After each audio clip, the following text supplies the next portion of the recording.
Welcome back, Endgame community. I'm Pierre, and I'm going to tell you about some of the top must-add players who are likely to be on your waiver wire heading into week 5. Let's start things off with a quarterback. You know, a lot of leagues, you don't really play the waiver wire for quarterbacks because, you know, you usually have a guy you can kind of set and forget. But there's a name that definitely warrants mentioning, and that's Trey Lance, a rookie that everyone's very excited about coming out of North Dakota State. So he might finally get his chance.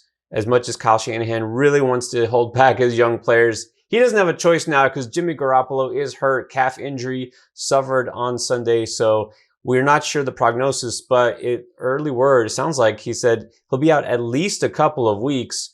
Well, the 49ers going into this week have Arizona, which is almost guaranteed to be a high-scoring game. I think Lance is going to have to air it out.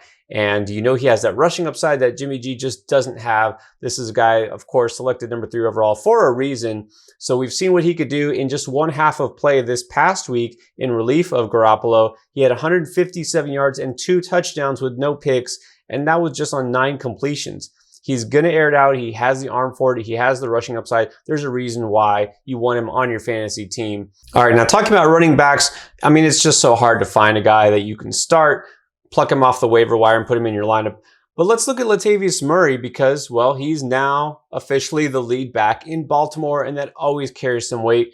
What happened? How that happened so quickly? Tyson Williams, remember him? After week 1, we were touting him, and he was the big pickup.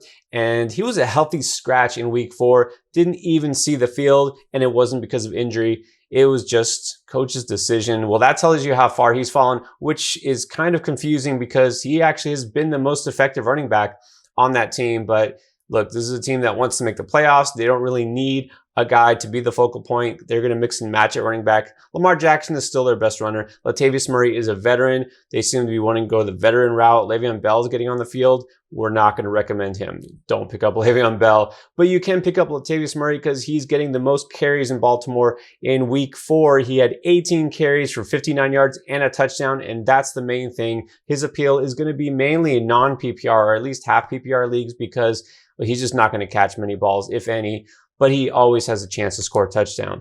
All right, before we keep rolling with another running back that I think you need to add on waivers, if you like what you see so far, if you just enjoy the channel, give us a like. It takes just 2 seconds. We definitely would appreciate it. All right, so now I'm going to go with a guy I went high on all preseason, and that's Kenny Gainwell. You can call him Kenneth if you want. So Miles Sanders, I mean, he's just fading from this offense. We know he's always a play away from breaking it. Hasn't done that yet. Hasn't gotten the volume. He's not getting the receptions.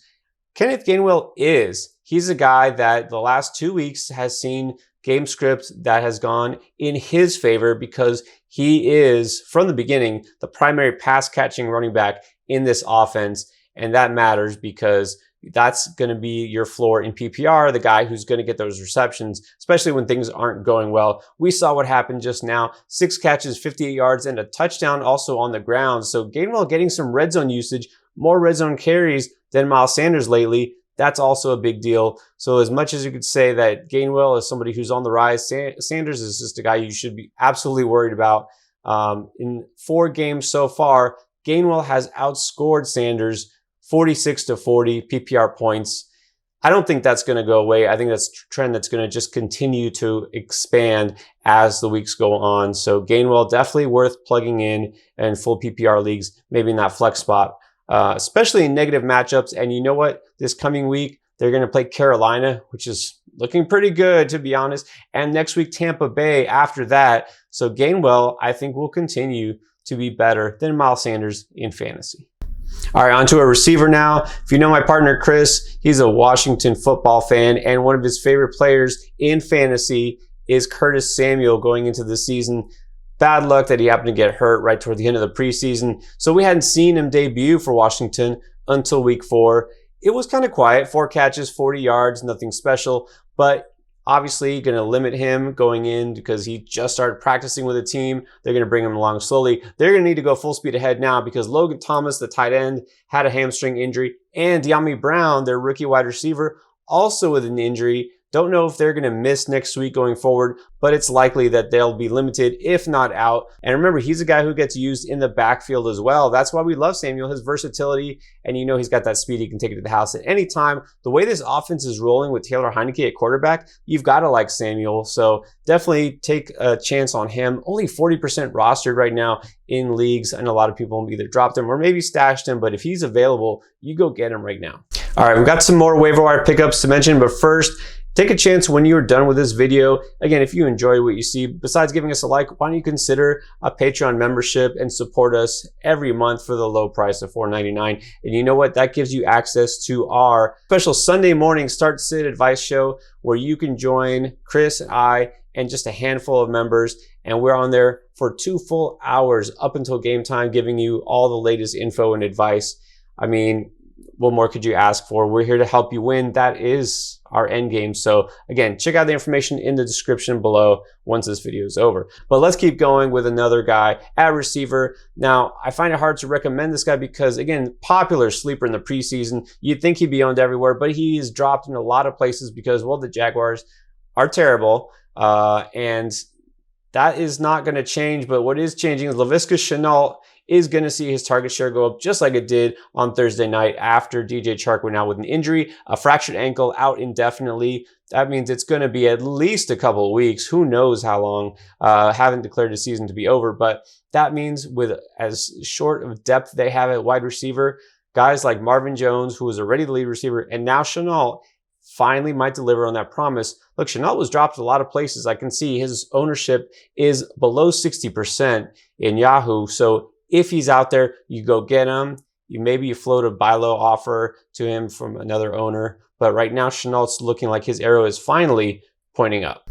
Another receiver I want to talk about, a young second-year receiver, and this time it's Darnell Mooney. I mean, went from a guy that started to look like a bust after being a popular sleeper also in the preseason. And all of a sudden, lo and behold, he's the leading receiver on the Bears. I mean, it's kind of hard to swallow for A-Rob owners, but you know what? Darnell Mooney had himself a game after being questionable all week, 125 yards with Justin Fields at quarterback. A-Rob only 63 yards.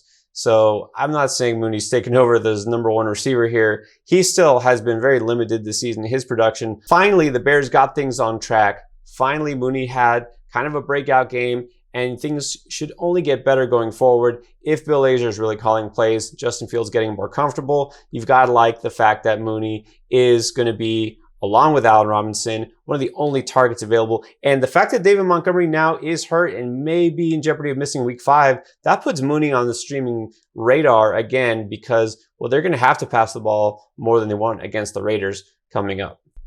All right, it's not often that we're going to have a tight end, and this time we have 2 that I'm going to recommend because, I mean, you know that if you stream tight end, it can be a wasteland at times, and now we've got injuries to guys like Logan Thomas, Gronk out also for a few weeks, Gerald Everett on the COVID list. I mean, it's just getting harder to find a tight end to pick up and to play.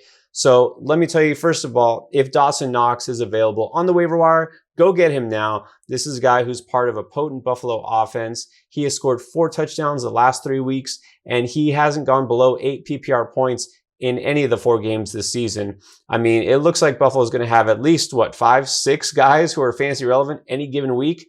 No, he's not going to score every single week. He's probably going to see his streak snapped at some point. But with a tight end, at least you have that potential, that upside to score is always there. And that's really the best you can ask for. So Knox looking like he's taking finally a step forward. Go ahead and pick him up if he's available. If he's not, look for Dalton Schultz, a guy, it's hard to believe he's getting targeted as much as he is when there's a guy named CeeDee Lamb who's sitting there not getting the ball.